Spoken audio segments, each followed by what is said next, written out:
peace. Welcome to the culture here on the Black Star Network. I'm your host, Faraji Muhammad. Thank you so much for tuning in and being a part of the conversation. Folks, we got a lot to talk about. First, let's talk about President Biden, how he is preparing for the primary election down in South Carolina. So he makes the trip down to the Black church in South Carolina, expressing his devotion and, more importantly, talking about the significance of the Black church. My question is, should the church be involved in politics? We'll have that conversation. Also, will the president show up for the 3 Black soldiers that were killed by a drone attack in Jordan? One report says yes, another report says no. You tell me what you think about the situation. Later on, we're going to be checking in with our sister Octavia Brown, who is a therapist and owner of the Urban Institute of Mental Health, to talk about healing intergenerational trauma. We'll have that conversation and a whole lot more. Stay with us. It's all happening on today's edition of The Culture right here on the Black Star Network. Let's go.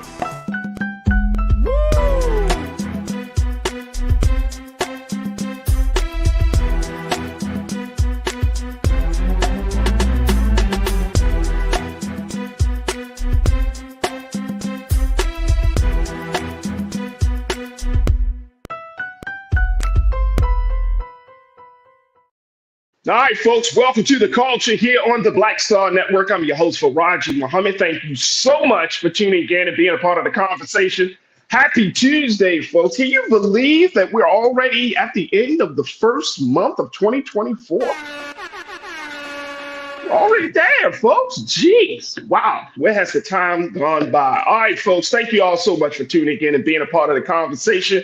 As we're streaming on a number of dope platforms, let's start with our home platform of blackstarnetwork.com. Go to our website today, download the app for free, follow us on social media at Black Star Network, and throw something in the bucket for us as we have these conversations, putting out this content just for you. And your support is greatly, greatly appreciated. We want you to be investors and stakeholders in this movement. So just learn how by going to our website today at blackstarnetwork.com. Also, we are streaming on Amazon platforms. We're on Amazon News and your Fire TV. We're also on Amazon Prime Video. You can check us out on the Prime Video app under Live TV, The News, or find us on Amazon.com under Prime Video, then Live TV, The News. We're also on the Freevee Network, where you can find us there on Now under News. And we're on Plex TV 24 hours a day, 7 days a week. Just search for Black Star Network or find us under Live TV, The News, and Opinions. Now, we're also on various streaming sites, various social media sites. So you can find us on Roland Martin's Facebook page, as well as Roland Martin's YouTube channel. And you will also find the illustrious Culture Crew on both of those spaces. A big shout out to my crew, checking in all the way from around the country in different parts of the world on the X platform. We're on, we got the crew on Facebook. And of course, we got our crew that's a part of the chat on Roland Martin's YouTube channel. Let's see who's checking in right now. I see Pastor Damon Blissett. Hey, Kings and Queens. Peace, Pastor Damon. Pastor Damon's hitting up the Block church as he does so well. Thank you, Pastor Damon. We got Tiana checking in. We also got Cindy D. Mingley, Natasha Surge, I see you. Brian Christian, I see you. Good afternoon, big brother. The Stephanie Humphrey channels once again being a part of the conversation. Thank you so much, Stephanie. Sister Debbie Muhammad, peace and blessings, Sister Debbie. Thank you so much for being a part of the conversation as well. Smooth Approach, I see you. Pretty Brown, Mimi 726, Janelle, my sister Janelle Fields is checking in. Hey, Janelle, good to connect with you once again. And folks, you could be a part of the Culture Crew by just checking in with us online. Just jump in on the Facebook page. We would love to connect with you. But also we are on Roland Martin's YouTube channel, and that's where you can find the illustrious Culture Crew. All right, folks, let's jump right into the conversation. We got so much to cover. And in this first discussion, I wanted to talk about how the president now is stating the case, how he's making a move. Now, we've seen 2 GOP primary elections, the one in Iowa, the one in New Hampshire. Now, it is the Democrats' turn, as now the official presidential campaign season has kicked off. And the first date, of course, has based upon that move that the Democratic Party did last year, where they've made the decision to up South Carolina's contest from being like from number 2 or 3 to being the first contest of the year. And of course, this is in hope to bring some more support. to really shore up black voters, folks, because we know what happened in 2020 when Representative James Clyburn of South Carolina put his vote of confidence behind President Biden. Then guess what? History is made from that point on. So South Carolina is up for the first Democratic primary. That's happening this Saturday, February the 3rd. So y'all don't want to miss out on the opportunity to be a part of history. If you're down in South Carolina, I hope folks are excited and going to go to the polls and will be voting in big, big numbers. But because the whole country, especially folks in Black America, we are looking and seeing how folks in South Carolina are moving. So the president went down to South Carolina for over these past couple of days to try to connect with Black voters in particular, shore up the support of the Black voters, talking about those issues. And one of the things and one of the places that he went to was the Black church, folks. That's right. He went to the Black church to really put it out there that the Black church is the bedrock of the community, is the example. And I think this is very interesting. This is not about President Biden.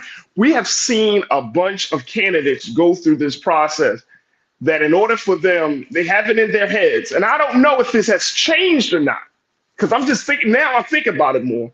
And y'all tell me if this is right or wrong or whatever the case may be. But the pathway that to reach Black people has traditionally been through the Black church, but has that changed? Has that changed? But President Biden went down to South Carolina. I'm going to take a quick pause. When we come forward, I'm going to share with you what he said down in South Carolina about the Black church and get your take on this, the significance of the Black church, as he puts it out there, that this is the example, using King quote words from the great Dr. Martin Luther King Jr. and talking about the support that he has gotten as a result of the Black church. My thing is this the best way to connect with Black voters right now? And should the church, this is going to be another part. We're going to talk a little bit more about this later on this week.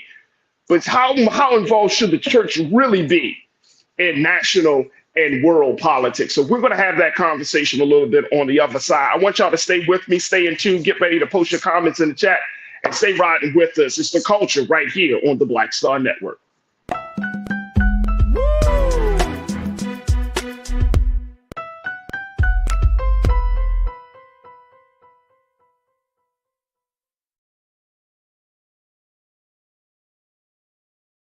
When you talk about Blackness and what happens in Black culture, we're about covering these things that matter to us, speaking to our issues and concerns. This is a genuine people-powered movement. There's a lot of stuff that we're not getting. You get it, and you spread the word. We wish to plead our own cause.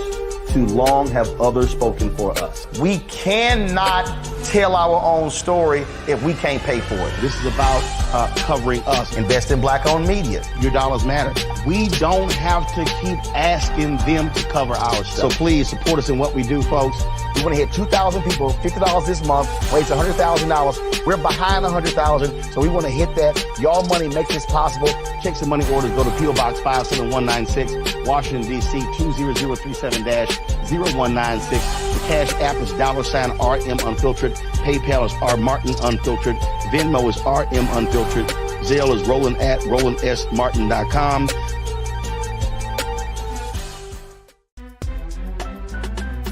I'm Faraji Muhammad, live from LA. And this is The Culture. The Culture is a two-way conversation. You and me. We talk about the stories, politics, the good, the bad, and the downright ugly. So join our community every day at 3 p.m. Eastern and let your voice be heard. Hey, we're all in this together. So let's talk about it and see what kind of trouble we can get into. It's The Culture, weekdays at 3, only on the Black Star Network. Folks, Black Star Network is here. Oh, no punching! I'm real revolutionary right now. Support this man, Black Media. He makes sure that our stories are told. Thank you for being the voice of Black America, Roland. Stay Black. I love y'all. All momentum we have now We have to keep this going. The video looks phenomenal. See, this difference between Black Star Network and Black-owned media and something like CNN. You can't be black-owned media and be scared. It's time to be smart. Bring your eyeballs home. You dig?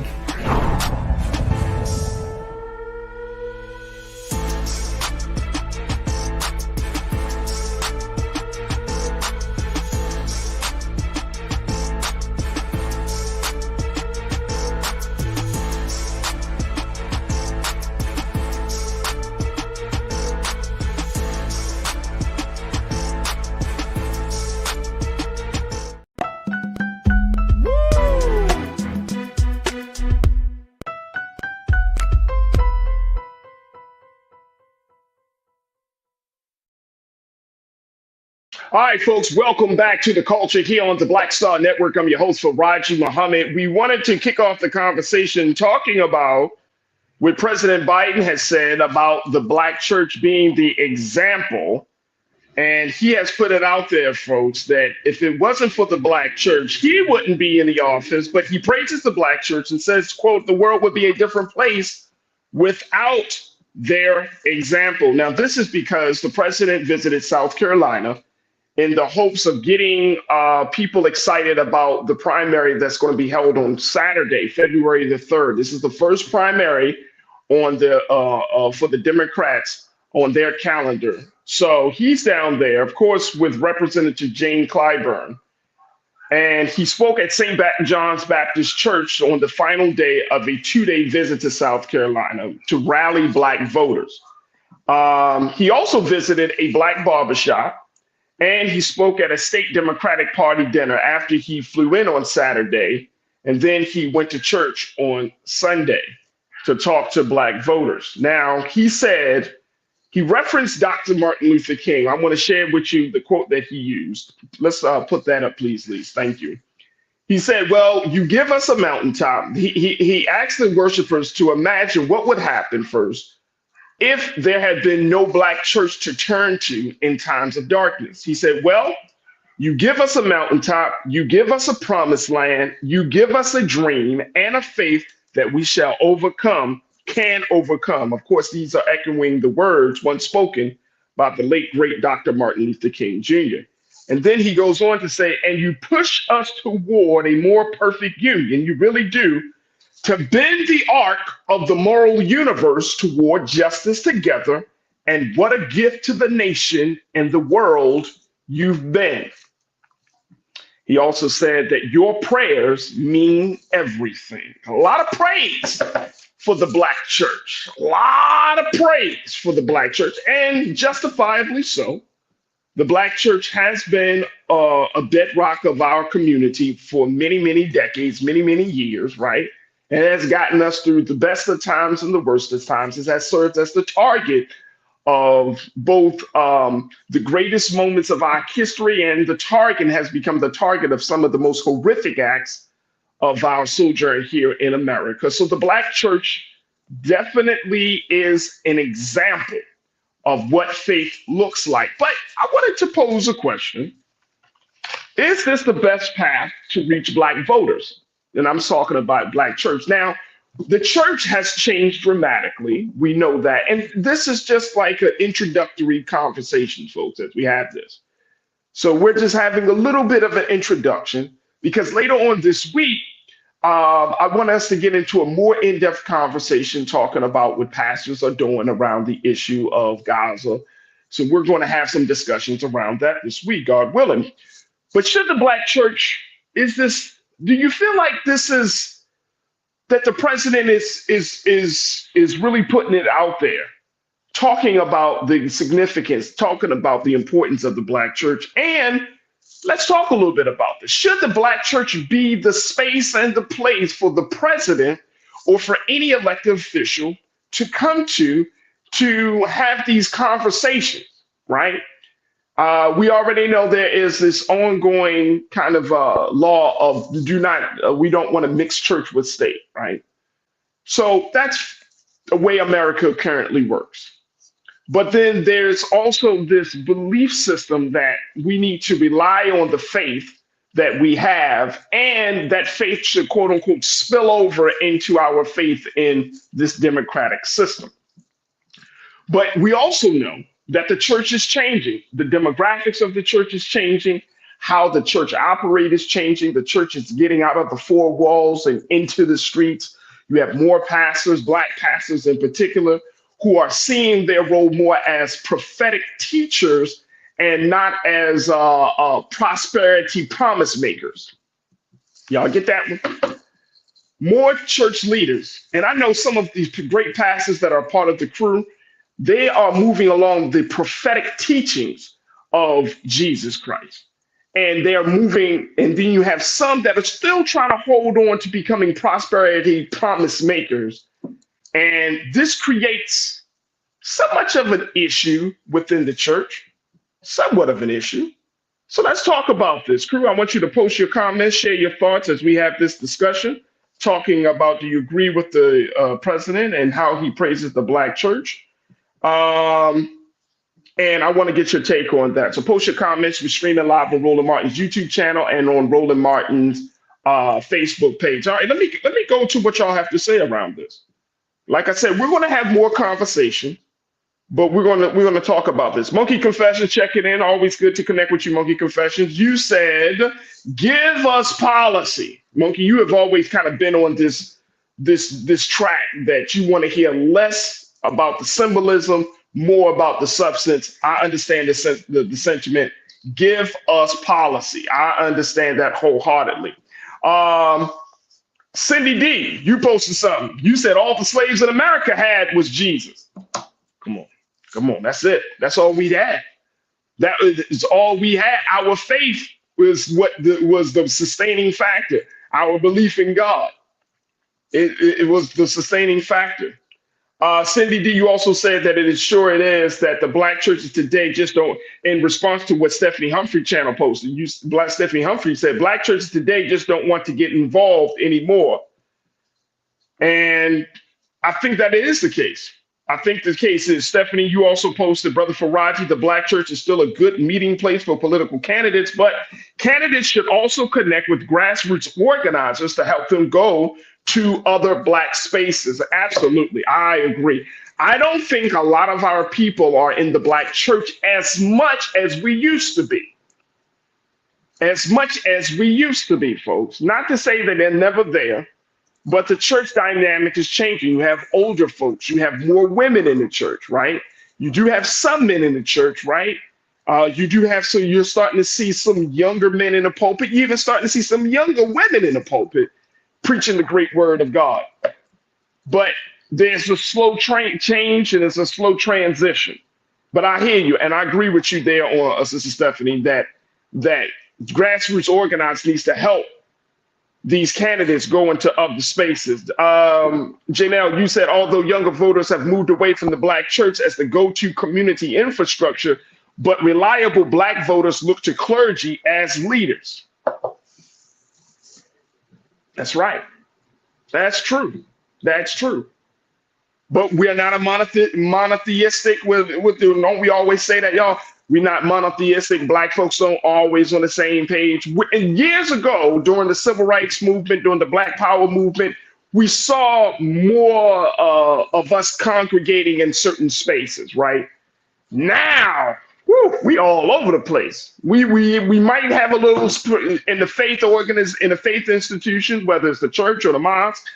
We might be in the community organizations. We might be in the street organizations. You know, you see it's kind of sprinkled all over the place.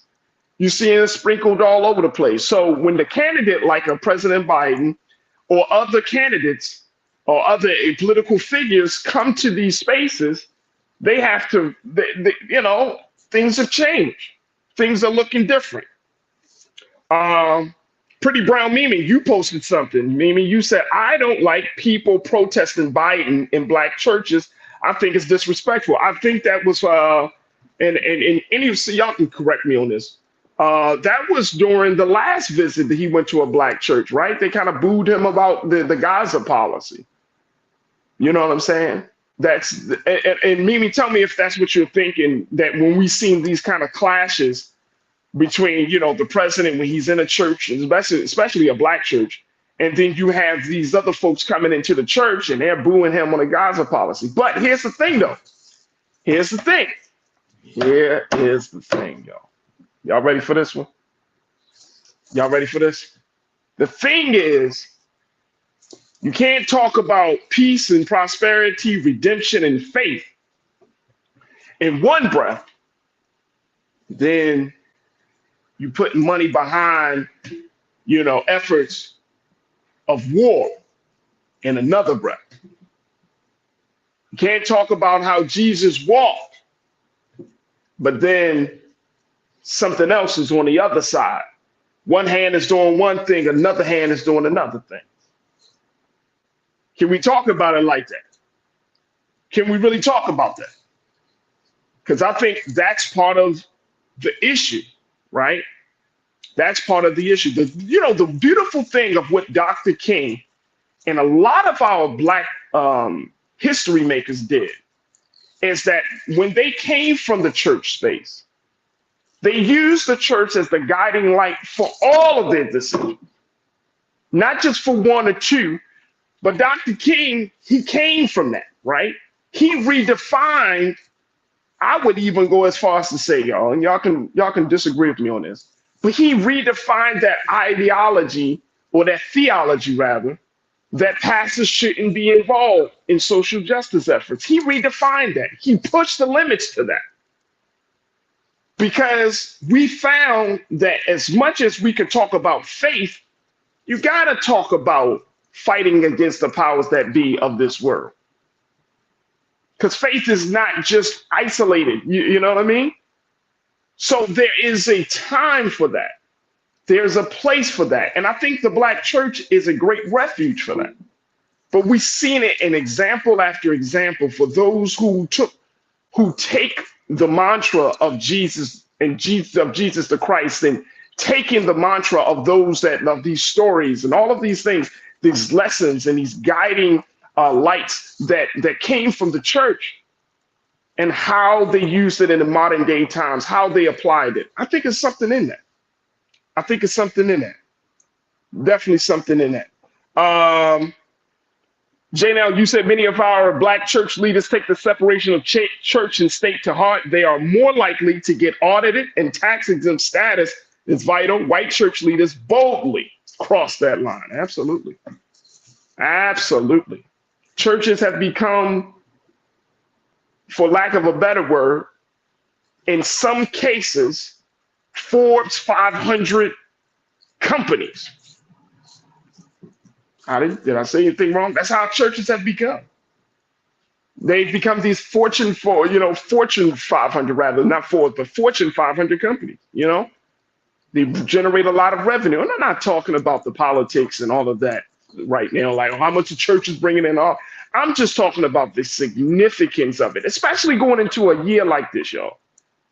Like, where do Black folks go and find refuge in a time where there is so much uncertainty, right? And I think the church is being confronted right now. I think, and we're going to have more conversations about this, but this is a very trying time for the church. This is a very trying time for the people. This is a very trying time for faith in general. Look, I got to take another quick pause. When we come back, let's continue the conversation on the other side, folks. I would love to get what your take on this as we talk about President Biden. Also, we can't ignore the fact that 3 of our very own Black soldiers were killed by a drone attack in Jordan, and the politics around that situation, because even in the great loss for those families, those lost their loved one, they have to hold on to something. And President Biden, in this visit to St. John Baptist, took the time to acknowledge that the sacrifice those 3 Black soldiers made. But I'm gonna share with you some of the political things surrounding their respect, surrounding how we are honoring them. It is going to absolutely just make you say, what? I'll share with you the latest of that. So stay with me, stay right with me, stay posting your chat, posting your thoughts in the chat, and I'd love to hear from you. It's The Culture right here on the Black Star Network. Woo!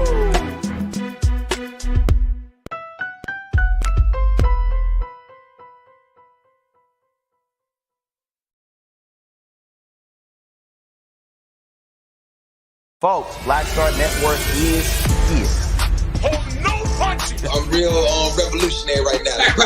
Support this man, Black Media. He makes sure that our stories are told. Thank you for being the voice of Black America, Roland. Stay black. I love y'all. All momentum we have now, we have to keep this going. The video looks phenomenal. See, this difference between Black Star Network and black-owned media and something like CNN. You can't be black-owned media and be scared. It's time to be smart. Bring your eyeballs home. You dig?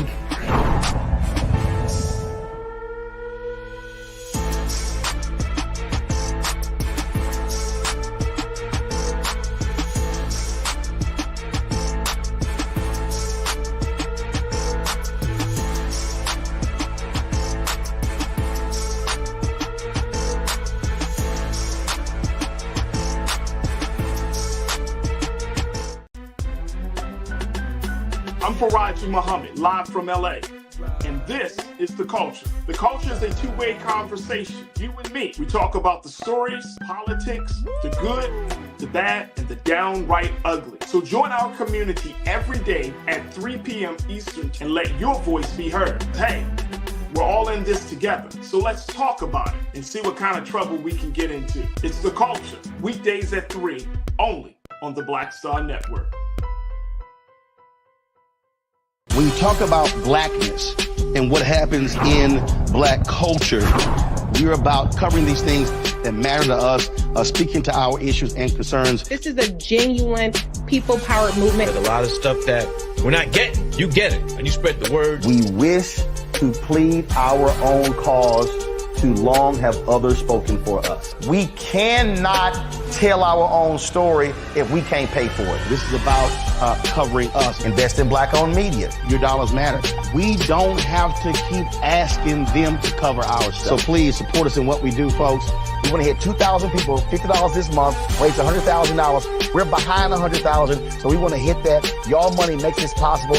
Check some money orders. Go to P.O. Box 57196, Washington, D.C. 20037-0196. The Cash App is $RM Unfiltered. PayPal is R Martin Unfiltered.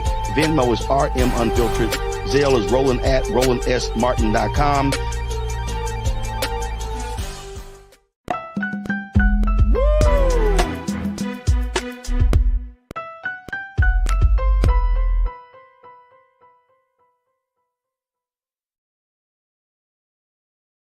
All right, folks, welcome back to The Culture here on the Black Star Network. I'm your host, Faraji Muhammad. We're talking about how President Biden visited St. John Baptist Church in South Carolina and preparing for the February 3rd primary that's going to be kicking off in South Carolina this weekend.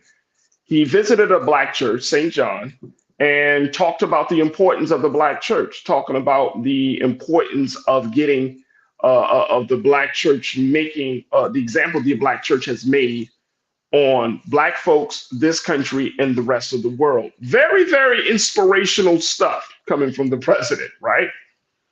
But it opens up the conversation talking about what is the role, what is the, what pathway should the black church take moving forward. Also opening up the conversation is about whether the black church is still the place to go to connect with black voters.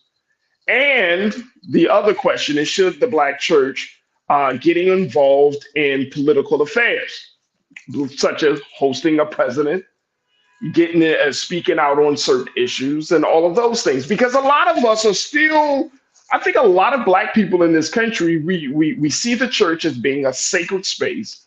Like Mimi has put it out there. She doesn't like to see people yelling and screaming. It's disrespectful. So the church still holds a sacred place in a lot of our hearts. Even with me, my grandmother was a Baptist. So, going to church with her, having that experience, I understand why there was so much love. I felt like, you know what, this is the place. And so even me, growing up and having that experience, even though I come from an Islamic background, I understood it. And looking at the type of woman that my grandmother was, who was by far one of the most divine individuals in my life, the type of woman and the things she stood for, I understand the power and the importance of the Black church. But some folks don't. Some folks don't. And I think that even now in 2024, there's a lot of questions that the Black church is confronted with to see, and more importantly, to see like what role will this institution play moving forward. Now, my brother, Pastor Damon Blissett, I was waiting to hear from you, big brother. But Pastor Damon, he's put it out there very succinctly. And I appreciate Brother Damon for saying this. You said the church's number one priority is salvation of people. Boom. Amen. Amen. Everything else should be spoken on and dealt with, but is secondary. So if we look at that as the metric, salvation of the people, and then we deal with everything else. If we're talking about redeeming souls, then we're looking at somebody else. If we're talking about introducing a life to understanding, introducing life to God, then everything else. I get it. If we use that as the metric, then that should be the reference point by which we move forward on on our relationship with political leaders, our relationship with institutions, how we should look or how we should be involved in the systems that we are all involved in. You see what I'm saying? But it first starts with salvation of the people, talking about getting the people, mind, body, and spirit right. Getting the people to reflect a higher level of consciousness, right? So we're talking about salvation. We're talking about freeing people from the confines of, quote unquote, this word, whether it's the confines of inferiority, the confines of racism and sexism, the confines of poverty, militarism, as Dr. King often talked about, the confines of the culture that we place upon ourselves, the confines of trauma. Come on, Brother Damon. That's what I got from you, brother. That's what I got from you. So you're talking about something deeper. So we're talking about saving people's lives.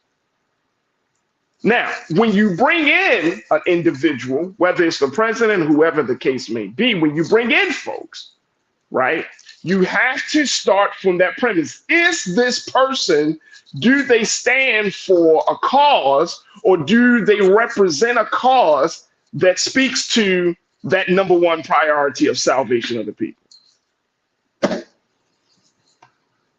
I'm gonna just let it like that. Let's just put it right there. Brother Damon, thank you so much. Brother Willie, you posted, we cannot forget the role of some Christian organizations and their blessings on war, them blessing soldiers going into battle. Yep, that's right. That's right. That's right. Can't forget that. Thank you, brother, big brother Willie. Tanya Petway, you said, I was offended now that it's election time. Now he want to go to the Black community. I will not be used for my vote again. And we see that, right? And this is not even about President Biden. I think a lot of people, and to be, let's just keep it real, Black people, we call for this type of leadership to come to us. You don't see them at the Black church. I've been around enough election cycles, and I know the talk among Black folks. He don't come to this church. He don't come to this part of town. He don't come. This person don't come here. They don't come there. So we invite them into these sacred spaces too, right? We want to see them in these sacred spaces. But maybe it's time, y'all. Crew, maybe it's time to say, look, if your policies don't speak to saving lives, as I'm going back to what my pastor and brother Damon said, if it's not about the salvation of the people, because you can't create policies that will preserve life. Woo! Come on, y'all. If we use that as the premise, saying, look, I would entertain you, but your policies, the things that you advocate for, don't speak to the priority of the church, which is saving lives. Come on, y'all. Tanya, you went as far as to say, my sister, I believe we should sit this one out. Woo. That's Tanya Petway, y'all. And Pauline asked the question, Tanya, are you talking about this election? I think, and Tanya says, yes. Yes, I'm talking about this election. Alexandria, Baker, Hadera, thank you so much for checking in. You said, now's the time for Black folks to negotiate on George Floyd Act and the Civil Rights Voting Act and affirmative action. This is the best time to leverage the Black vote for advancing the Black agenda. Woo! I like it. I like it, Alexandria. I like it. I think this is the perfect time. We have like this small window of time to get some firm commitments on some of these issues that's been sitting on the back burner for so many months and years. Why not? Some people say, well, no, we can't, we just got to keep the boat moving, but we got to get something out of the deal, y'all. I hear you, Alexandra. I hear you. We don't have this type of time because we need some firm commitments early. Because we don't know how the election is going to roll, right? You know, you're looking at a Trump and the uncertainty of that situation, and you're looking at a Biden. We don't know. We don't know. So why not let's get some firm commitments on where do you stand on this? I mean, how do you plan to approach that? And where do we stand on this? This is what the Black church could advocate for, y'all. This is where the Black churches can advocate for. Learning to love myself in response to my sister, Alexandria. Baker Hadera, you said learning to love myself. You said there are organizations that are fighting voting injustice around the country. We have had some Supreme Court rulings denouncing voting laws. However, Republicans are ignoring the ruling. So we know what the playing field looks like, learning to love myself. We know what the playing field looks like, and we can't play no games. Felita Cavett, thank you for checking in. A lot of new voices in the chat today, and I'm so very happy to hear from y'all. Felita, you said, I like pastors in the spirit of William Barber, no matter of the faith, is the kind of person who support the humanity of people. Amen. I love Pastor Barber, man. Pastor Barber, of course, he's a regular on the Black Star Network. He's an advisor. He is a voice for our people. He is a prophetic preacher, right, of the word. So you're right, absolutely. That's why I said there's a difference now. I think that we are getting out of the prosperity promise makers now into the prophetic preachers, and I'm so happy to welcome my brothers to be in that space. Come on. Nicole Smith, you say you have to see and hear Roland Martin do the review of Pastor Ed Young from Second Baptist Church in Houston. His charitable status did not change. If it was one of us, ours would have. Absolutely. So we're looking at a very serious situation here. Now, look, I'm going to take a final pause in this first hour, but when I come back, let's talk about them soldiers, those 3 Black soldiers, very quickly, because now people are saying it was initially said, based upon a phone call that the president gave to the families of those 3 Black soldiers, when they asked them, Mr. President, will you show up at this memorial for these 3 Black soldiers? They asked each family, these families of these soldiers asked them, and he said, yes, he would be there. Now, something different, something different.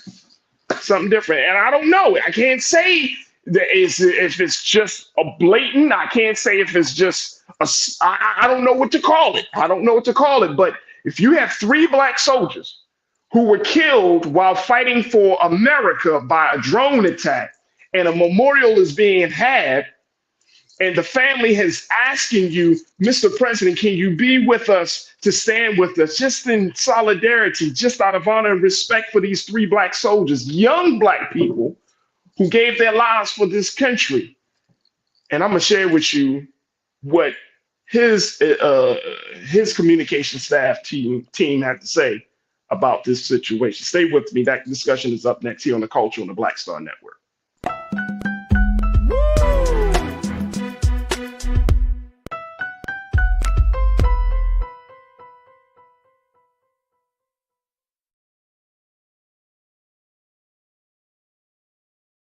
Pull up a chair, take your seat.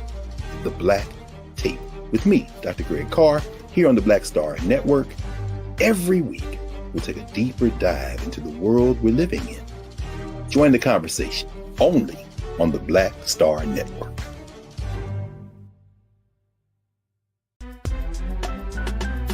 I'm Faraji Muhammad, live from LA. And this is The Culture. The Culture is a two-way conversation. You and me. We talk about the stories, politics, the good, the bad, and the downright ugly. So join our community every day at 3 p.m. Eastern and let your voice be heard. Hey, we're all in this together. So let's talk about it and see what kind of trouble we can get into. It's The Culture. Weekdays at 3, only on the Black Star Network.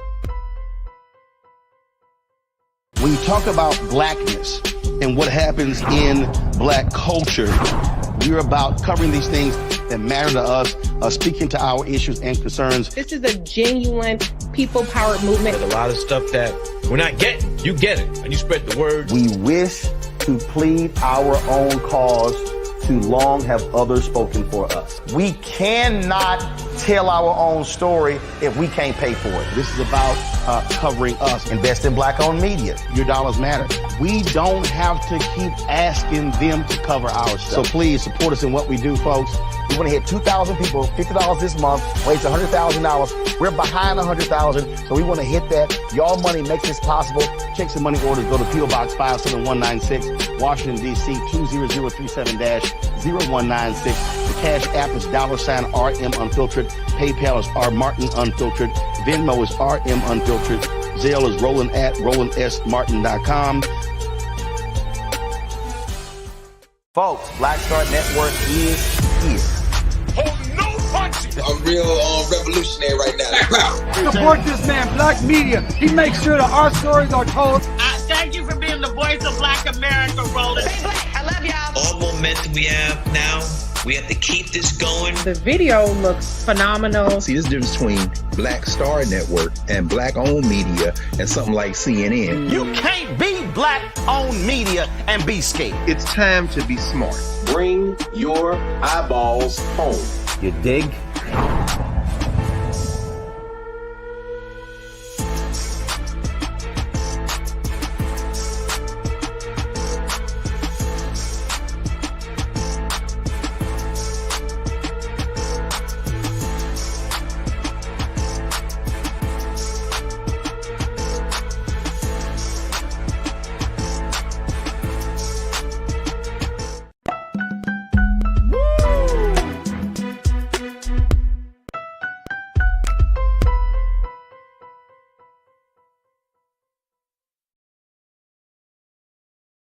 All right, folks, welcome back to The Culture here on the Black Star Network. Let's talk a little bit about what's happening with this situation of those 3 black soldiers that it was killed by the drone attack. And I'm just pulling up the information here, folks, because this situation is getting a lot of momentum. People are saying, is this president ditching this memorial for 3 black soldiers that were killed, even though he has talked to the families of the soldiers?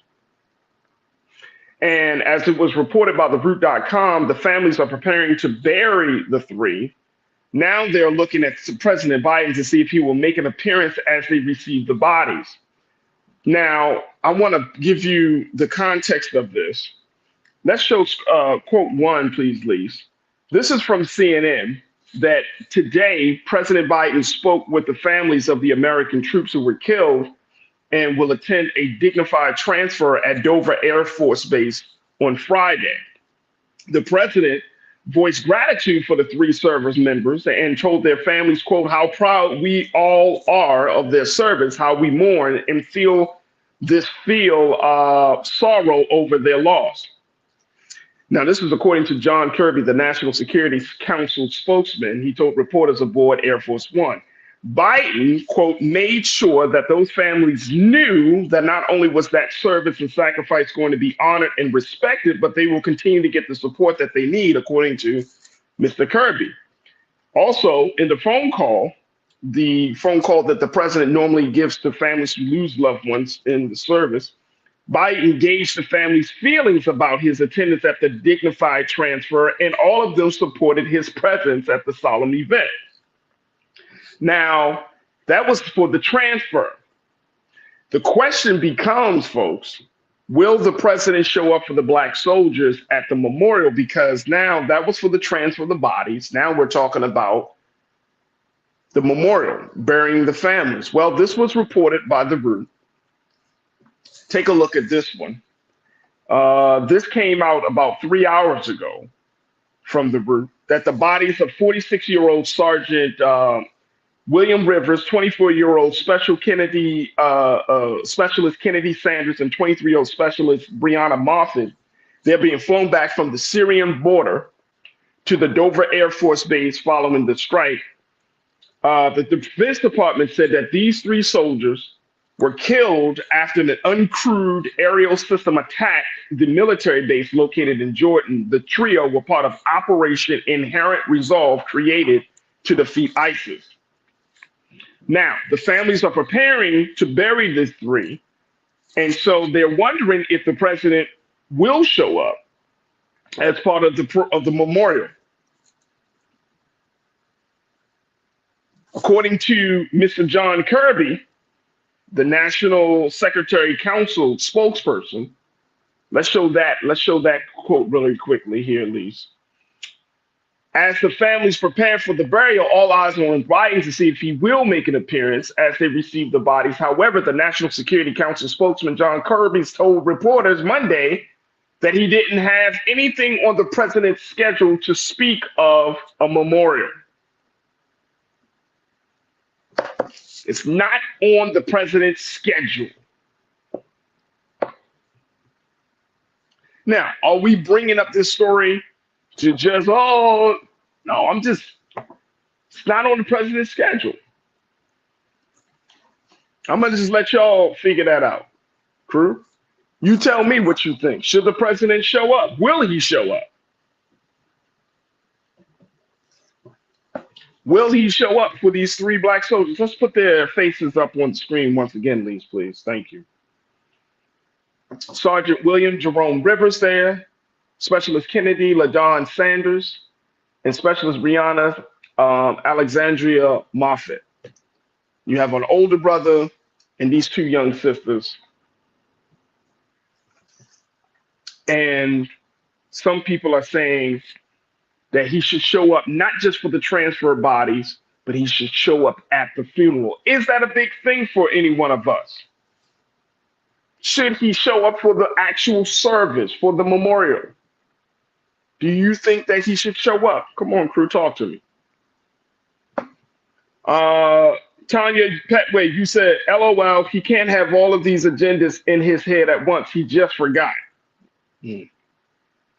Sister Debbie, you said, Debbie Muhammad, you said, I don't see the president showing up for the funeral either.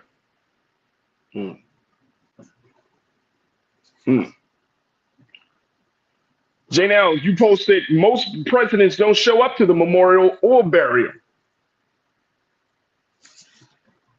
And Cindy D, you checked in and said he did show up with the bodies. Tiana, you checked in and said, no, he shouldn't be at the funeral. I would love to get your take as to why you said that, Tiana.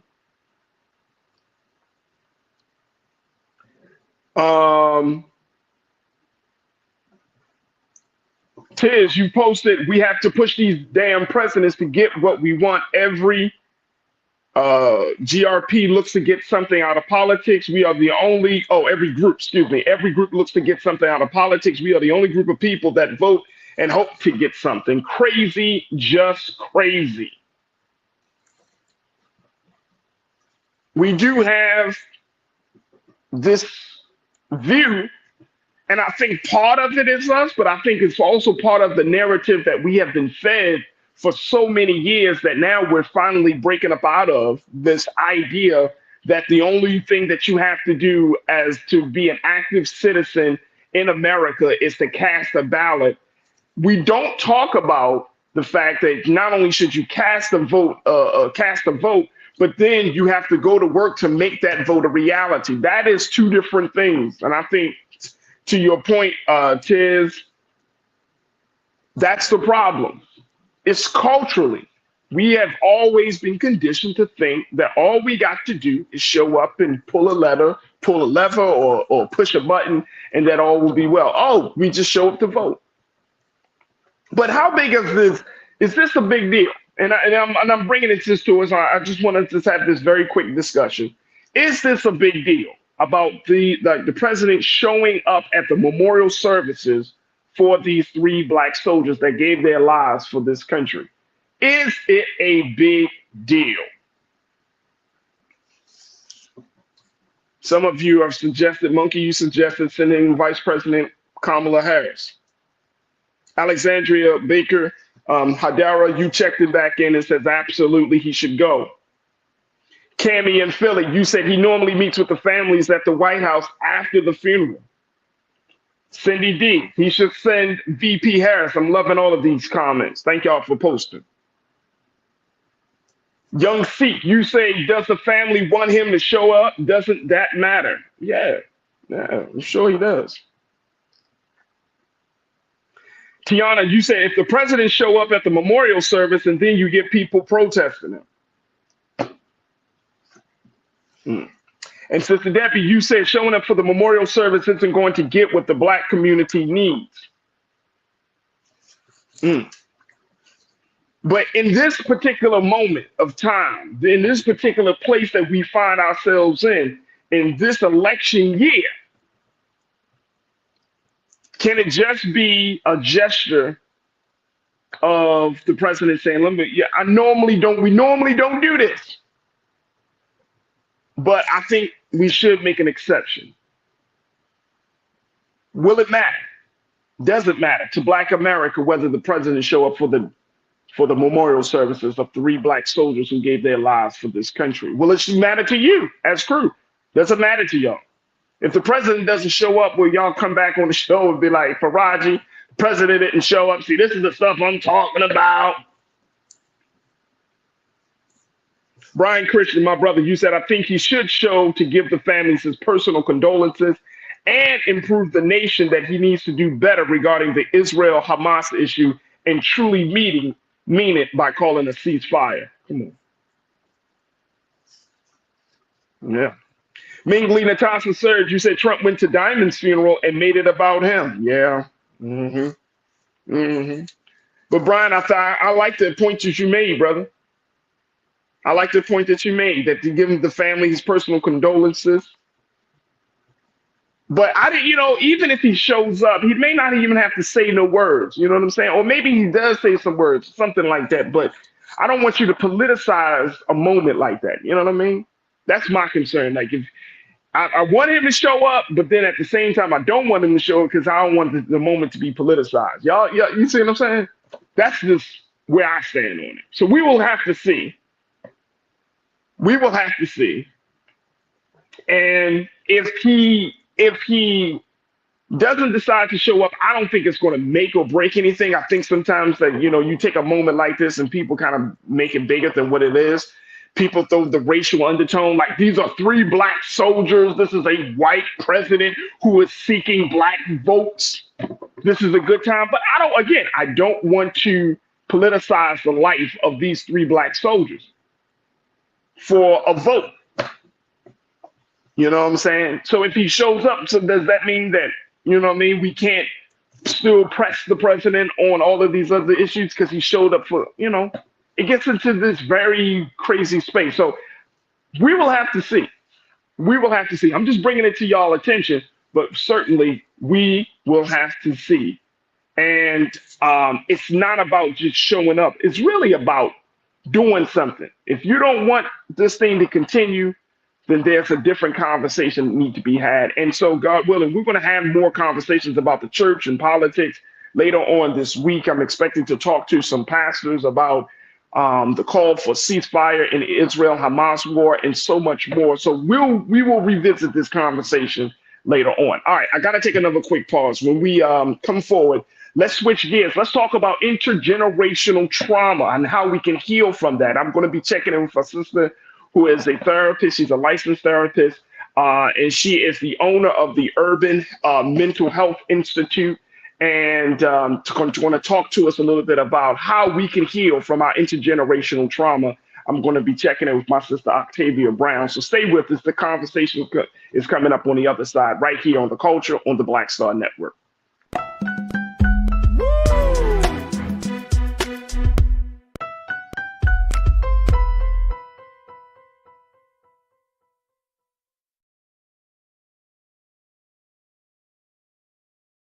Pull up a chair, take your seat.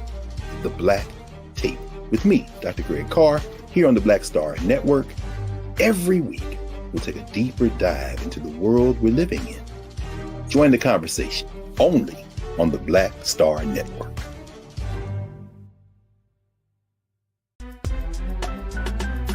I'm Faraji Muhammad, live from LA.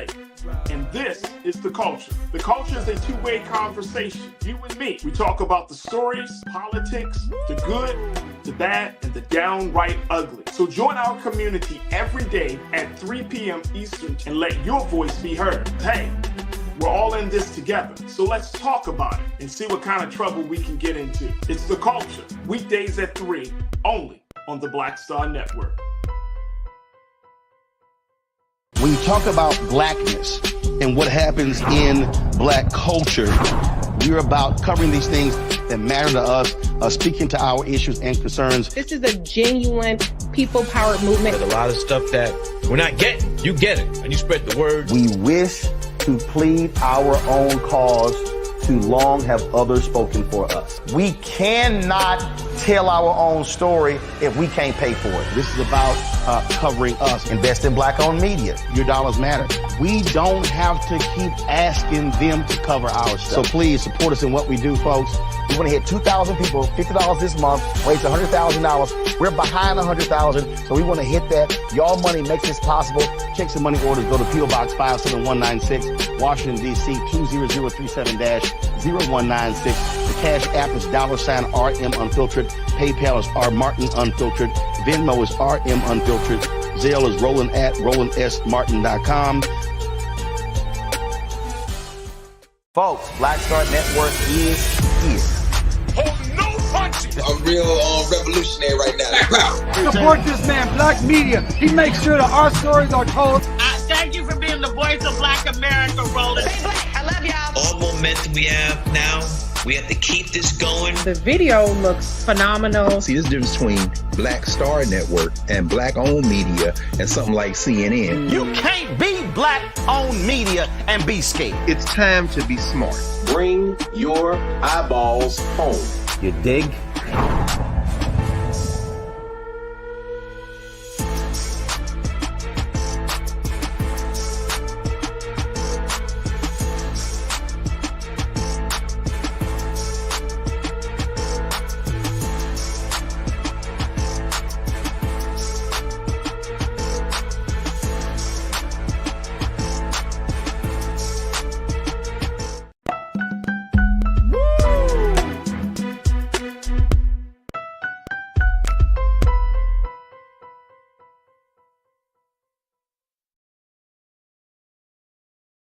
All right, folks, welcome back to The Culture here on the Black Star Network. I'm your host, Faraji Muhammad. Thank you so much for tuning in and being a part of the conversation. And if you're just streaming in, or if you're watching us, I hope you're watching us from our home network of blackstarnetwork.com. If not, let your friends and family know the importance of supporting Black media like never before. You can go to our website today at blackstarnetwork.com, download the app for free, follow us on social media, but more importantly, we're asking for your donations to continue to power us through this digital space. We want to have you as investors and stakeholders and take this process and take these conversations to the next level, but we can't do it without you. So go to our website today at blackstarnetwork.com. Also, we're streaming live on Amazon platforms, on Amazon News, on Amazon, on your Fire TV. You can check us out there. We're also on Amazon Prime Video, where you can find us on the Prime Video app under Live TV, The News, or find us on Amazon.com under Prime Video, then Live TV, The News. We're also on the Freevee Network, where you can find us on now under News for Black Star Network. And finally, we're on Flex TV, 24 hours a day, 7 days a week. Just search for Black Star Network or find us on the Live TV, The News, and Opinions. All right, folks. For this conversation, I wanted to have this in a very, very special way. I was able to connect with a sister who's doing fantastic work in the space of mental health, and she's doing work not only just with individuals but with families. And after seeing some of the things she posted on social media, got me intrigued, and I reached out to her, and we finally were able to connect and talk and really build on some of the things that are plaguing our community. So I am very, very happy to bring a voice to the station, to this network, and here to the show here on The Culture to talk to us about how we can go about solving, or rather healing from intergenerational trauma. And I want to welcome now to the airways of The Culture here on the Black Star Network, my sister Octavia Brown, who is a licensed therapist, and she serves as the owner of the Urban Institute of Mental Health. Sister Octavia, welcome to The Culture. Good afternoon. Hey, how y'all doing today? I'm good. How are you? Absolutely. Thank you for being here. Good. All right, let me throw something out there. You posted something. Now we were already talking before then. But let's at least let me know if you can. I want to post this video that has been circulating on TikTok, and I think it's a very interesting video. But I think it is indicative of where we see a lot of relationships are, especially with mothers and daughters. Let me play this short video from TikTok. Take a look at this. And you have the worst attitude. I don't know where you Mom, get I it from. don't have an attitude problem. Oh my God. Rolling your eyes? Oh, yes, you do. I don't understand where you get it from. You were such a nice little girl. You're just evil. You're just so oh my God, your dumb daddy calling me. Hold on. Why you calling me you broke down, bald-headed, ugly, dusty, weak behind, can't change a tire, sweaty, armpit, having ass, stink, pee-pee, little boy? Bro, I was just calling to tell you my grandma got hit by a truck, man. I wish it was my truck she got hit by. You deserve it. You don't even deserve it, Grandma. You deserve nothing. Dirty ass. My bust his car windows, Jasmine Sullivan style. He don't know what's coming to him. Mama, look in the mirror. What? All I see is a bad bitch with a hatchet. Anyway, fix your attitude. You're going to end up just like your daddy with broke windows. Now, excuse me. I got some work to do. Wow. There's a lot to unpack there, Octavia. Wow. Why did you post that? What made you want to post that? Well, I think the first thing for us to recognize is that, because we know everybody chuckled a little bit. Everybody laughed a little bit when they saw that. It's probably a lot of Black mothers who saw that and resonated with that and was like, yeah, I've had those type of conversations with my daughter. I can tell you, I, as a Black mother, when I first saw it, the first thing I did was run to my daughter and say, look at this TikTok. And we bust out laughing. And she's like, that's you.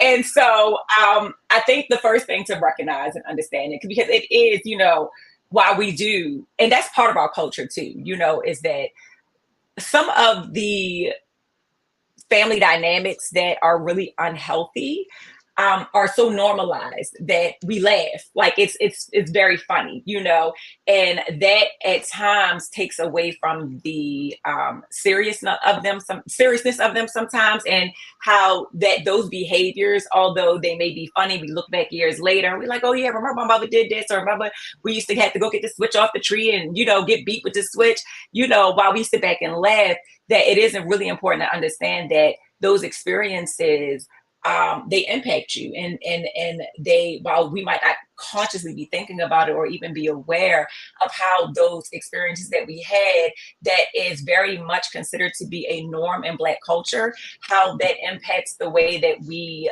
see ourselves, the rest of the world, the way we move, our beliefs, our values, and overall just how our behavior, and sometimes, a lot of times it impacts in a very unhealthy, in a negative way.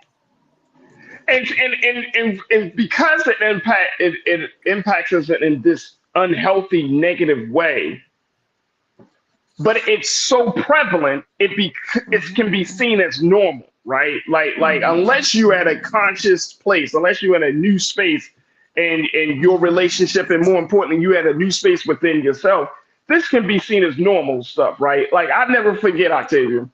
Like I used to do a lot of speaking in schools. And I never forget, I was talking to some students, and we were talking about young people getting involved in leadership. And I was like, well, young people can always do some great things for their neighborhoods. They can, go out and start picking up the trash. This is small things. And I say our neighborhoods don't need to be full of crime and stuff.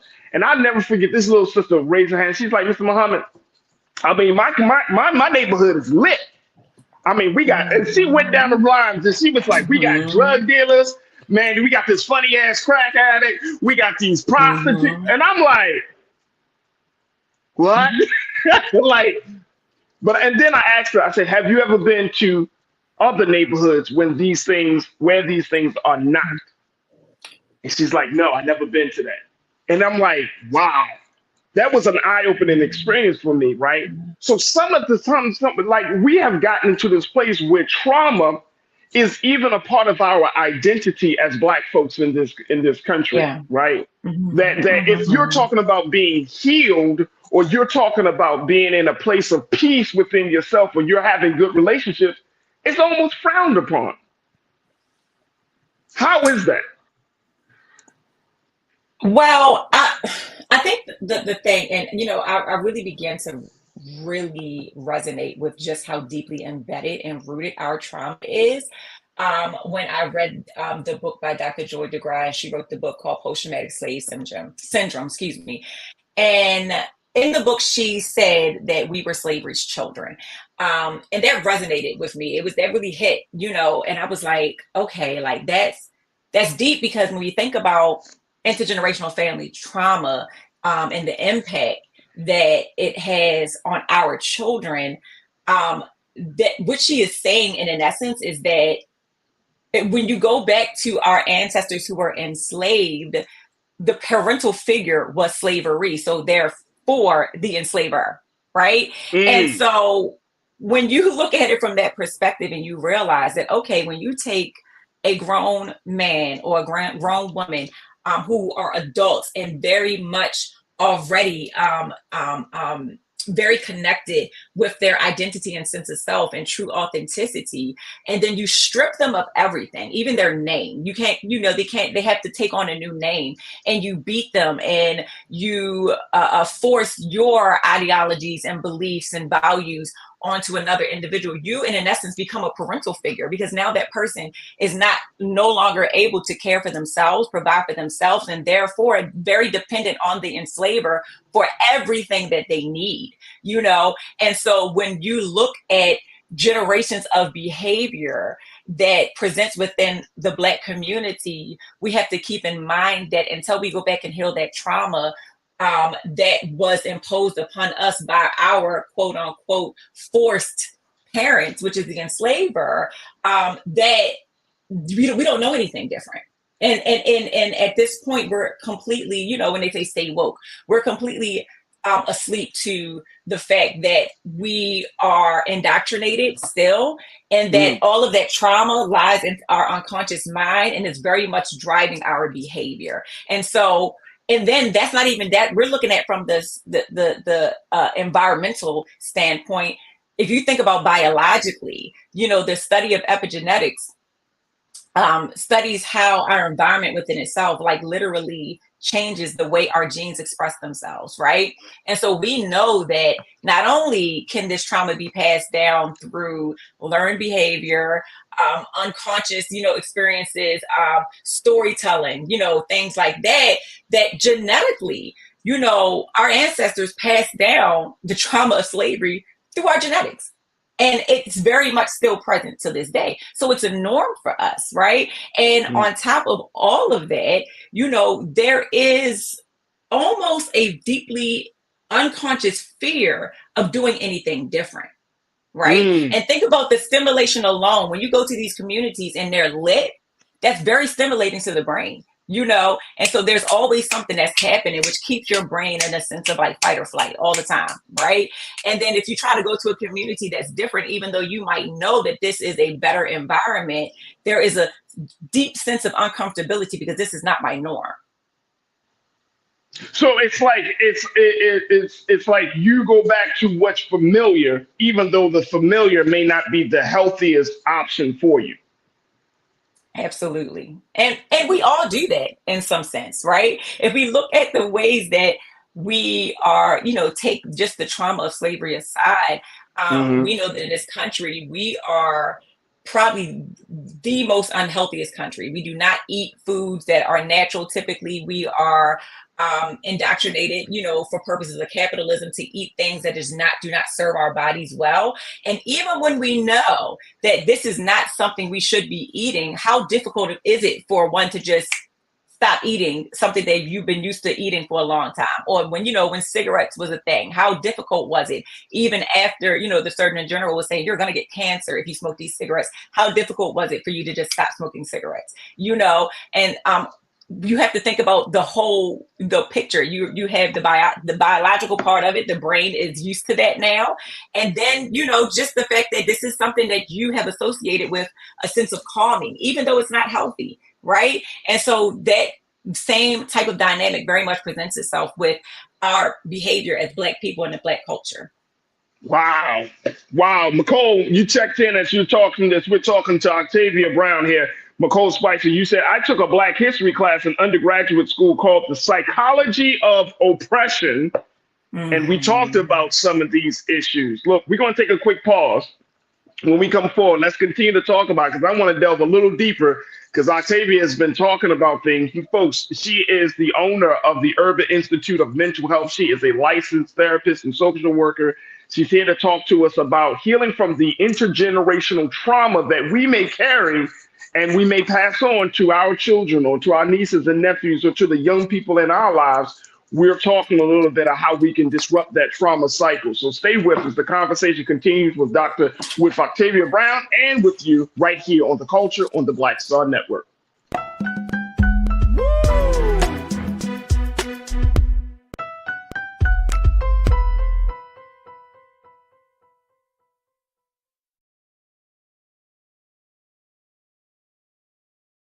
Pull up a chair, take your seat. The Black Tape with me, Dr. Greg Carr, here on the Black Star Network. Every week, we'll take a deeper dive into the world we're living in. Join the conversation only on the Black Star Network.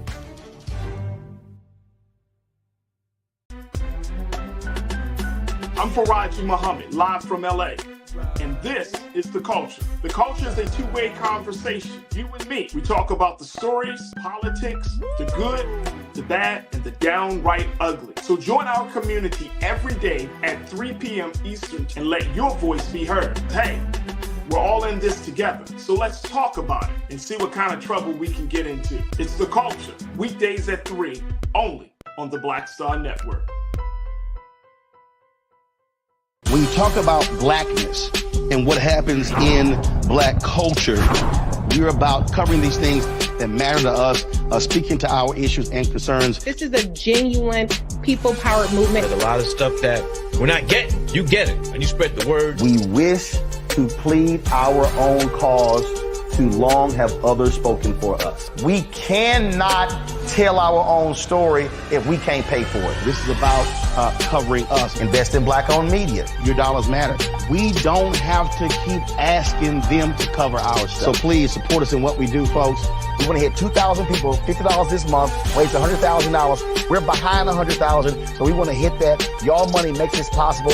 Check some money orders. Go to P.O. Box 57196, Washington, D.C. 20037-0196. The Cash App is $RM Unfiltered. PayPal is R Martin Unfiltered. Venmo is RM Unfiltered. Zelle is Roland at RolandSMartin.com. Folks, Black Star Network is here. Oh, no punching! I'm real revolutionary right now. Support this man, Black Media. He makes sure that our stories are told. Thank you for being the voice of Black America, Roland. Stay Black. I love y'all. All momentum we have now, we have to keep this going. The video looks phenomenal. See, this difference between Black Star Network and Black-owned media and something like CNN. You can't be Black-owned media and be scared. It's time to be smart. Bring your eyeballs home. You dig?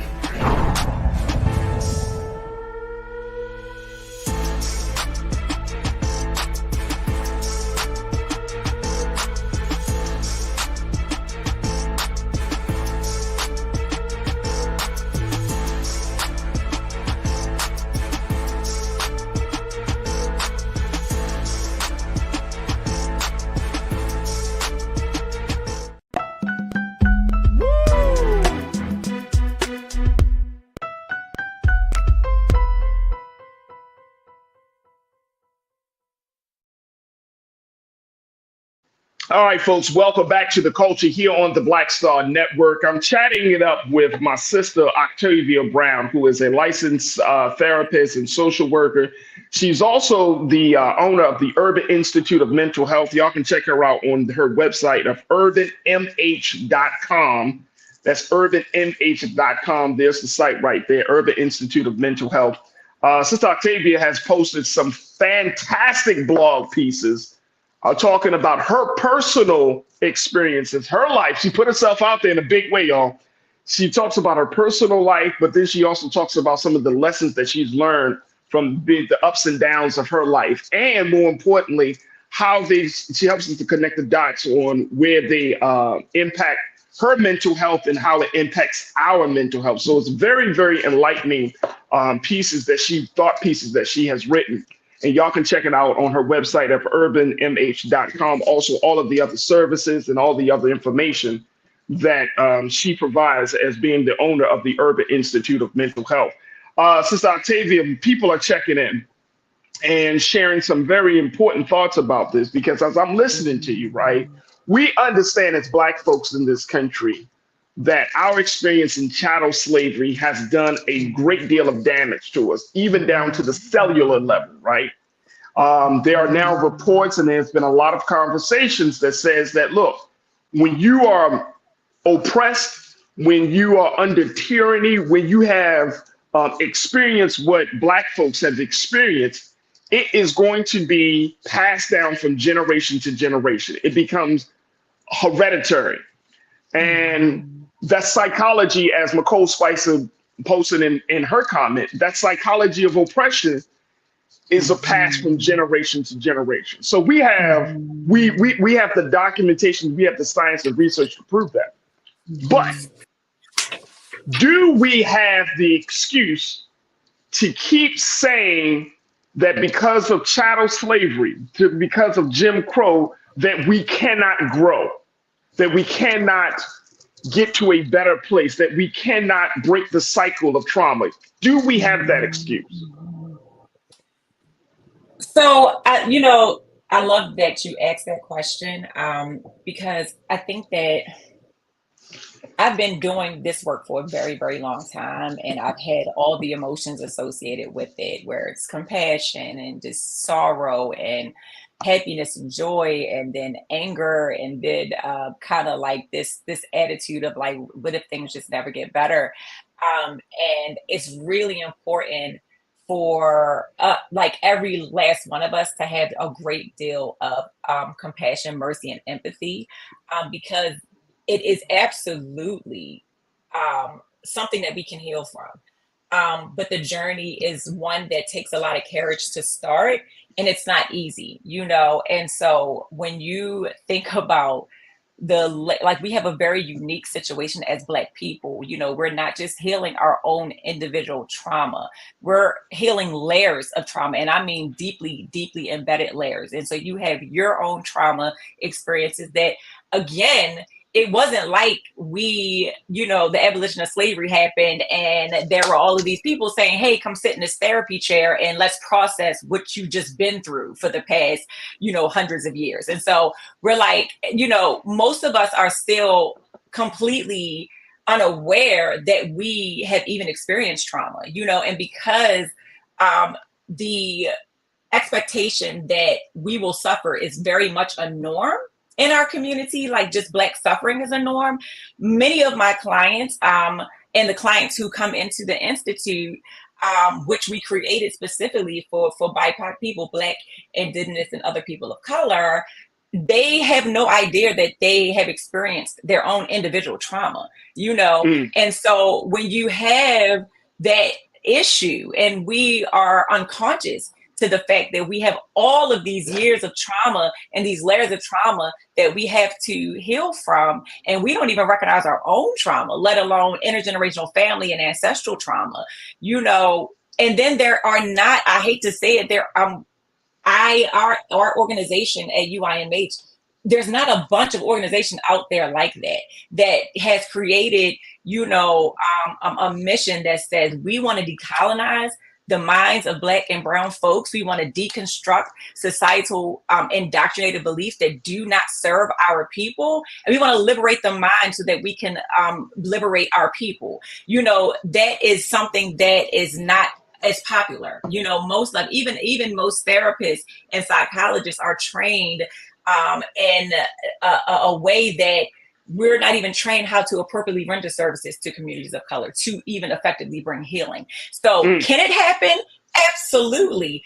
Is it going to be very difficult? Is it going to take a lot of work, even from a societal level, to be able to embrace the fact that, okay, people of color, they don't necessarily benefit from the ways that we have been traditionally trained to render therapy from primarily white institutions, you know, and things like that. It takes a lot of work, but it can be done. But we have to always remember to have empathy, you know, for our people, because again, we have layers and layers and layers of trauma that we have to heal from. And I agree with that wholeheartedly, Octavia. I think part of my issue is, and really it's an issue and a concern, that we continue to use our experience as a crutch. I mean, there's so much knowledge out there. There have been so many soul healers and faith leaders and those individuals who have come to render us whole. And in 2024, it's still interesting that we're having these conversations as if people don't have power. And we have power for a lot of things. And I'm talking about Black folks. Black folks, we got so much power. And I'm not talking about politically or economically. I'm just saying within ourselves, there's a resolve, there's a resilience, there is a fighter within each one of us. But I'm wondering, do we just kind of give up, right?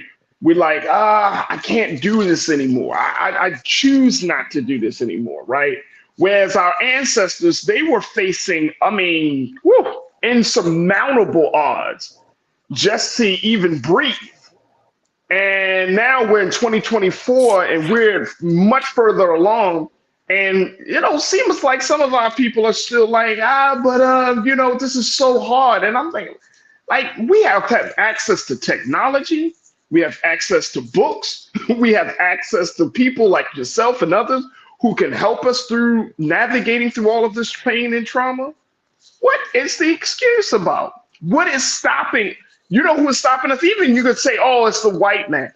The white man ain't stopping us from being who we are. I mean, at the end of the day, yes, we could talk about policy. I'm talking about a person saying to themselves, I want to be a different person. I don't want to be a broken individual. I don't want to be a scarred individual. I want to be a healed and whole and positive. And I want to be an individual that when I wake up in the morning, I see the reflection of the higher self. I see a reflection of God. Tavia. I get it. I get it. You know what I'm saying? Like I can't personally. I just, when I hear that, this is not like, oh, this is just talk. I've seen men and women's lives change because they have been exposed to knowledge.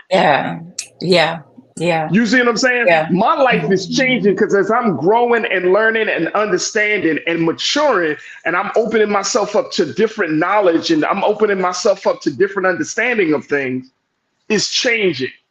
Yeah. And in 2024, the brother who is laying on the ground drunk still has some consciousness.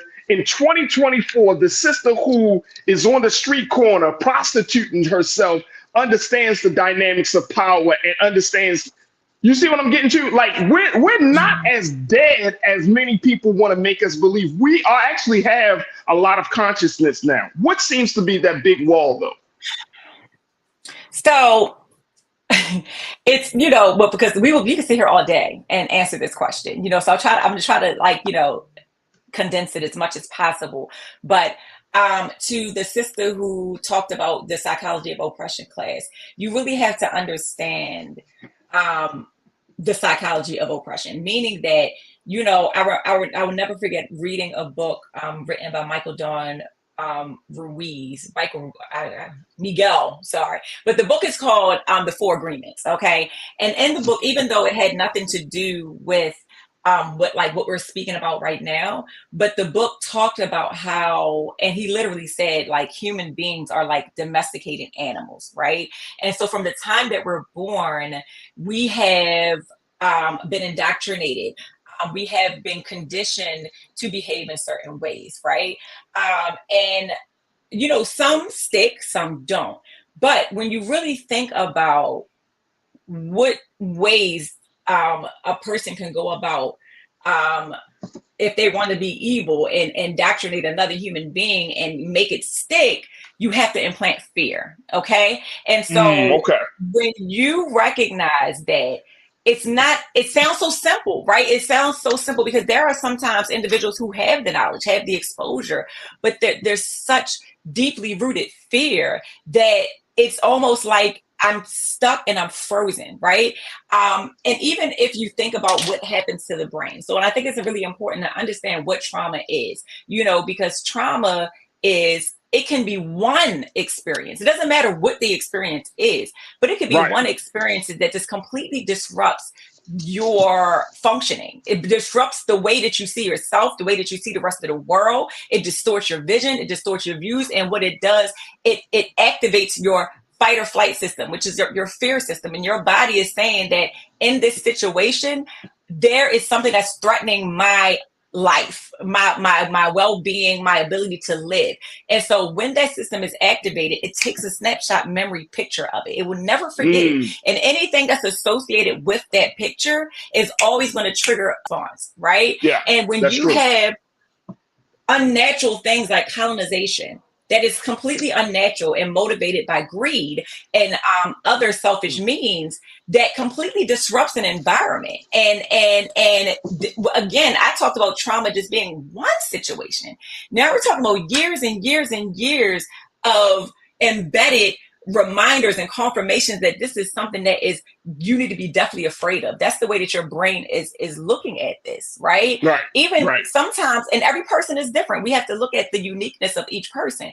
But there are some people who are going to be really struggling with the idea of stepping outside of their norm, even though that norm is unhealthy for them. And that's where your healers are able to come alongside and do the best that we can to encourage and be a guide to help individuals get through that and be able to seek liberation through decolonizing the mind. And that is really important when you recognize that the ways that you have been indoctrinated, the ways that your mind has been indoctrinated to think and move is exactly what keeps you oppressed. It's designed that way. At this point, Black people, we uphold our own system of oppression because we do not recognize the inherent power that we have. And in order for us to do that, we have to liberate the mind. And that is why services like these and conversations like these are so important, because when you can come alongside a person of color and say, hey, you have power, you do not have to accept this as your lived experience. And yes, you can reconnect to your ancestral roots and reconnect to your cultural roots and walk in your true authenticity. You are forever liberated. If that makes sense. No, that makes a lot of sense. That makes a lot of sense, Octavia. I'm telling you, it makes a lot of sense. And I agree with you. I think that fear has certainly restricted our will to the point where we don't see past our own pain and we can't get out of that cycle. But I'm like a lot of folks that at a certain point, when do you say enough is enough? Let me just share with you before we take our next pause. Stephanie Humphrey, you checked in and said, as an adult, I could no longer blame my upbringing for my issues. I had to take accountability and navigate my issues so I could be healthy and maintain healthy relationships. Jesus was my answer. Absolutely. Absolutely. And I think that every Black adult comes to that point into their life, get to that point into their life where they have to ask themselves the question, will you allow your past to dictate your future? Right? Will you continue to go down that track and say, oh, my father wasn't there, my mother wasn't there? And I'm not discounting the impact that has made.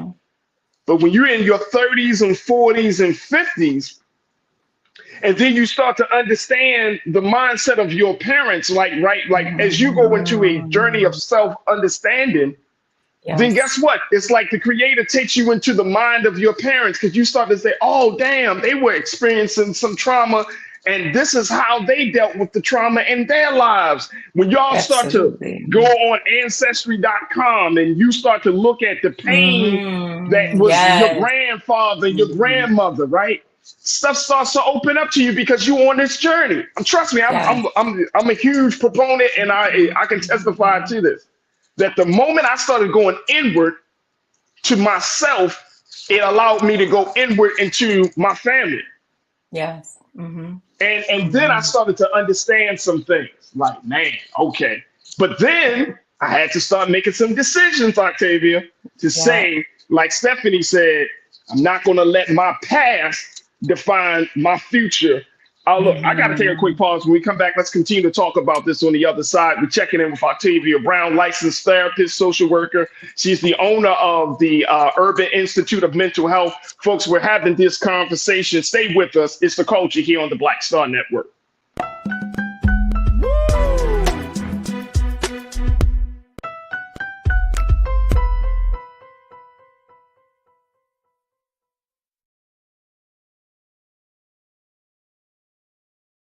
Black Star Network is here. Oh, no punch! I'm real revolutionary right now. Thank you for being the voice of Black America. All momentum we have now, we have to keep this going. The video looks phenomenal. See, this difference between Black Star Network and Black-owned media and something like CNN. You can't be Black-owned media and be scared. It's time to be smart. Bring your eyeballs home. You dig? When you talk about blackness and what happens in Black culture, we're about covering these things that matter to us, speaking to our issues and concerns. This is a genuine people-powered movement. There's a lot of stuff that we're not getting. You get it, and you spread the word. We wish to plead our own cause. Too long have others spoken for us. We cannot tell our own story if we can't pay for it. This is about covering us. Invest in Black-owned media. Your dollars matter. We don't have to keep asking them to cover our stuff. So please support us in what we do, folks. We want to hit 2,000 people, $50 this month, raise $100,000. We're behind 100,000, so we want to hit that. Y'all money makes this possible. Check some money orders. Go to P.O. Box 57196, Washington, D.C. 20037-0196. The Cash App is $RM Unfiltered. PayPal is R Martin Unfiltered. Venmo is RM Unfiltered. Zelle is Roland at RolandSMartin.com.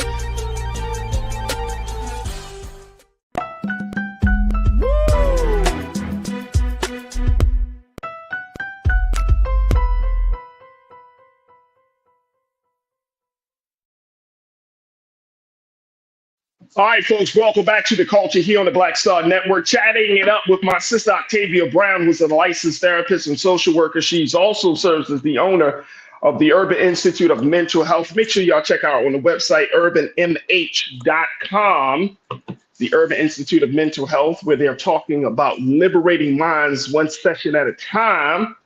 There it is right there, doing some fantastic work. My sister here is talking about healing from intergenerational trauma, and there's so much to discuss on this topic. And so we've been having, I think, a very, very enlightening conversation. And Sister Octavia has been talking about fear, talking about how fear is processed, how we have pretty much have been in this, not just in a cycle of trauma, we're also in this this unhealthy relationship with fear. And I want to go back to what the crew is saying here, Sister Octavia, because a lot of folks are starting to really speak on this. Sister Debbie Muhammad, you said, I do auditing sessions with a friend, and when I let go of those rusty locks about my past, I started feeling better. Skin tone got better, and I had a glow. But you have to want to change. Yeah. Sister Debbie, you are right on it. You got to want to change, Sister Octavia. Yeah. That's the age old, for every healer, social worker, person in this field, is how do we motivate change, you know? And that's a difficult question to answer, you know? And I just want to commend every individual who said, you know, this is what I did. And this is how I was able to walk on my healing journey and provoke positive change, right? This is how you liberate your mind. And when you think about liberation, anything that has kept you shackled, whether, so if it's, the way I was treated by my mother or my father, and saying that I am going to forgive and let go, that is how you liberate. But there is that, so many different things can motivate change. And to me, that is more of a spiritual journey, for that individual person. Yeah. Not everybody is ready at the same time, like there are definitely times in my past where I know that the stuff I was doing, or like, the people I was dealing with, like, girl, you ain't supposed to be dealing with those people. But I just wasn't ready. Like, it just didn't connect that this is time for me to do something different, but when it does, and I do say, set an intention. I don't believe in forcing yourself to do anything that you're not ready to do, but you can set an intention and say, okay, this is what I want from my life. And then try to focus your time and attention elsewhere until you feel it connect. And you will. One day it'll connect, and you'll know that it's my time to change. And you'll be able to be ready for the journey ahead, because it's not going to be easy, but it's definitely worth it. It's definitely worth it. So kudos to all the individuals who have started their journeys and are continuing on their journey to healing. What does healing look like for the mother that was in the TikTok video that we showed at the beginning, right? Like I feel like, and I'm not going to say it because I'm a man and all of that. I can't say, well, but if we're coming across sisters in our community who exemplify that type of attitude and that type of view of herself, and she's relating to her children that certain type of way, where does that healing start? And what does that healing look like? So I'll say this, especially because of the comment you just made, and this is so important for us to talk about, because we think about the relationship between the cisgender Black male and the cisgender Black female. When we think about that, relationship is so divided. And a big part of that division is a lack of understanding, right? And so when you think about the Black woman who was in the video, I think the first thing that I off the break can tell is that she's been hurt. She has a lot of anger, a lot of resentment. And she, it's important not to generalize, you know what I'm saying? But her experience is one that mirrors a lot of Black women's experience, especially in their dealings and their interactions, experiences with men. And so, and specifically Black men. And, Roger, you and I have talked about this, in our phone conversations about just how multi-layered and deeply rooted the trauma is between the Black woman and the Black male. We talk about, from a social perspective. I read a book one time called It's Marriage for White People, written by Richard Ralph Banks. And he did a lot of outlining all of the reasons that there is a steady decline in marriage within the Black community. A lot of the fault he did place on men, Black men in the book. And I can't say that it's all Black men's fault. I think a lot of it comes from just a very unique situation of the Black male and Black woman. The Black woman, she falls under two systems of oppression. She's Black and she's a woman. And so she has to deal with oppression at the hands of the system of racism, and then oppression at the hands of the system of patriarchy. While the Black male, he has a very unique situation because he is Black. And so he's experiencing all of the discrimination and the oppression from being a Black male. However, he has privilege in the system of patriarchy, but he can only exercise that privilege with Black women and Black children, and so you see Black women take a lot of the brunt of just a lot of past unhealed trauma from not only Black men, but she feels like she got to carry the entire community on her back often, and even when I look at the demographic of the clients we serve, and we've served well over 1,000 clients since we've opened our doors. Over 60%, I think 80% is women. Black women or women of color who come in. And so you have more women of color who's coming to get treatment and not, now we do have men that come in, and we are so happy and we congratulate every Black or brown male who comes in to receive services. But again, she feels like she has to carry so much. And so her need is to recognize that I need to heal from my past. I need to let go, just like a lot of the other Black women had said. I need to let go and realize that I do have power over my own life, and I have to put boundaries in place, right? And that's the biggest thing, boundaries. We really struggle with the implementation of boundaries in the Black community. And so I would say that was, her first steps. Mm-hmm. I would have to agree with you there, Octavia, because I see a lot of, I think men and women in our community, we struggle with boundaries, right? Mm-hmm. And as we mentioned before, it's in our conversation offline, we have grown up under parents who understood boundaries, right? They were very hardcore. Like my dad came from that school of thought, like children should be seen but not heard. He came out of the military. A strong disciplinarian, right? And in some cases, what would be seen as extreme by some, right? That's the spaces that we've come out of, especially if your parents are from the 40s, the 50s, and 60s, and you think about all of the social issues that were happening and where we were mentally in our community. And then we saw war coming into play. Then, of course, we saw the drug epidemics coming into play and how it affected and how it changed the view that our parents have about Blackness, about ourselves and families. Yeah. And it created like a certain type of Black culture, right? It created this Black culture. And so now, I think right now, Octavia, we're at a place that a lot of us, especially those of us who are parents, we're on the other end. We're like, nope, I'm not going to be that disciplinarian like my parents were. I'm going to allow my children some extended freedoms. I'm going to give them the liberty. And some people would say that is part of the reason why we're in this place today, that the reins have been loose a little bit too much for this next generation. How do we find a balance in all of that?